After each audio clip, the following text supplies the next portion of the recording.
नमस्कार। आज हम एक ऐसे ऐतिहासिक विवरण को समझने की कोशिश करेंगे जो शायद आम धारणाओं से काफी अलग है। ये एक सोर्स पर आधारित कहानी है, चमार समुदाय के बारे में। तो चलिए इस दिलचस्प सफर की शुरुआत करते हैं। तो आज हम क्या क्या जानने वाले हैं? सबसे पहले हम पहचान से जुड़े एक विवाद को देखेंगे। फिर हम सोर्स के मुताबिक चमर वंश की जड़ों तक जाएंगे। इसके बाद हम देखेंगे कि लोधी के दौर में ऐसा क्या हुआ जिसने सब कुछ बदल दिया। जानेंगे प्रतिरोध की कुछ कहानियां और आखिर में इस बात को समझेंगे कि ये पूरा विवरण एक गौरवशाली इतिहास का दावा कैसे करता है। तो चलिए सबसे पहले उस टकराव को समझते हैं जो इस पूरे विश्लेषण की जड़ में है।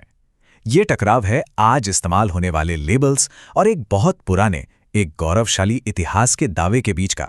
देखिए, एक तरफ आम धारणा में दलित या अछूत जैसे शब्द इस्तेमाल होते हैं, वहीं दूसरी तरफ ये सोर्स तर्क देता है कि ये लेबल तो राजनीतिक वजहों से बनाए गए हैं। इसका दावा है कि इस समुदाय का एक शानदार योद्धाओं वाला इतिहास रहा है जो आज की सोच से, जैसा कि हम देख सकते हैं, बिल्कुल अलग है। तो चलिए अब सीधे उस ऐतिहासिक दावे पर आते हैं जो ये सोर्स समुदाय की उत्पत्ति के बारे में करता है, और ये पूरा दावा चमर वंश के एक दिलचस्प अवधारणा पर आधारित है। तो सवाल ये है कि ये चंवर वंश आखिर है क्या? खैर, इस सोर्स के मुताबिक ये सूर्यवंशी क्षत्रियों से जुड़ा एक बहुत पुराना शासक वंश था। और यही नहीं, दावा तो ये भी है कि आज का जो चमार शब्द है वो असल में इसी चंवर शब्द का बदला हुआ रूप है। और बात सिर्फ एक वंश के नाम की नहीं है, ये विवरण उनकी कई बड़ी बड़ी उपलब्धियों को भी गिनाता है।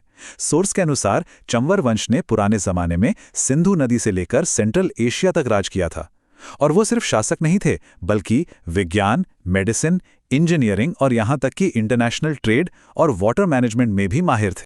लेकिन फिर कहानी में एक बहुत बड़ा मोड़ आता है। अब हम उस दौर की तरफ बढ़ रहे हैं जिसे ये सोर्स इस समुदाय के इतिहास का एक टर्निंग पॉइंट मानता है।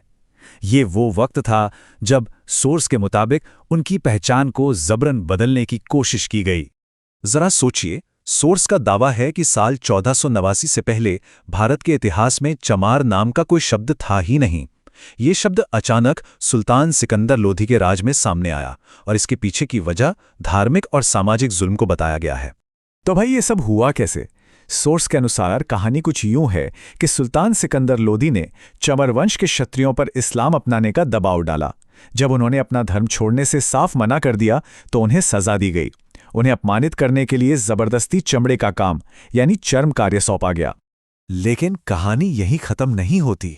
असल में यहां से एक नया अध्याय शुरू होता है, और वो है प्रतिरोध का। सोर्स इस बात पर जोर देता है कि कैसे इस समुदाय ने आध्यात्मिक और सैन्य दोनों ही तरीकों से अपना विरोध हमेशा जारी रखा। इसका एक बहुत बड़ा उदाहरण संत रविदास के रूप में दिया गया है। सोर्स के मुताबिक जब सिकंदर लोधी ने उन पर भी धर्म बदलने का दबाव डाला तो उन्होंने ये दोहा कहकर मना कर दिया, और ये जवाब उनके अटूट आध्यात्मिक प्रतिरोध का एक प्रतीक बन गया। और ये प्रतिरोध सिर्फ आध्यात्मिक नहीं था। सोर्स हमें आधुनिक इतिहास से भी एक जबरदस्त उदाहरण देता है, चमार रेजिमेंट का। हुआ ये कि जब अंग्रेजों ने इस रेजिमेंट को आजाद हिंद फौज के खिलाफ लड़ने के लिए भेजा तो कैप्टन मोहनलाल कुरील ने अपने ही देशवासियों पर गोली चलाने से इनकार कर दिया और विद्रोह कर दिया। इस हिम्मत भरे कदम के बाद अंग्रेजों ने गुस्से में आकर इस रेजिमेंट को ही खत्म कर दिया। तो इन सारी कड़ियों को अगर हम जोड़कर देखें तो सोर्स इस समुदाय के इतिहास और पहचान को एक नए नजरिए से देखने की वकालत करता है। ये एक तरह से अतीत की विरासत को आज की पहचान से जोड़ने की एक कोशिश है। दिलचस्प बात यह है कि सोर्स कुछ सांस्कृतिक सबूतों का भी हवाला देता है। उसका कहना है कि अपनी सामाजिक स्थिति खोने के बाद भी इस समुदाय में आज भी राजपूतों से मिलते जुलते कई रिवाज मौजूद हैं, जैसे मूछें रखना, पगड़ी पहनना या कुछ इलाकों में औरतों का घूंघट करना। इन्हें एक बची खुची क्षत्रिय पहचान के सबूत के तौर पर पेश किया जाता है। और आखिर में इस पूरी कहानी का निचोड़ क्या है? सोर्स का निष्कर्ष बिल्कुल साफ है कि इस समुदाय का इतिहास जन्म से मिली किसी नीची जाति का नहीं, बल्कि त्याग और हिम्मत का है। ये तर्क दिया गया है कि ये उन योद्धाओं के वंशज हैं जिन्होंने अपने देश और अपने धर्म के लिए अपने ऊंचे पद और सम्मान तक को कुर्बान कर दिया। तो हम इस विश्लेषण को एक बहुत बड़े सवाल के साथ यहीं छोड़ते हैं।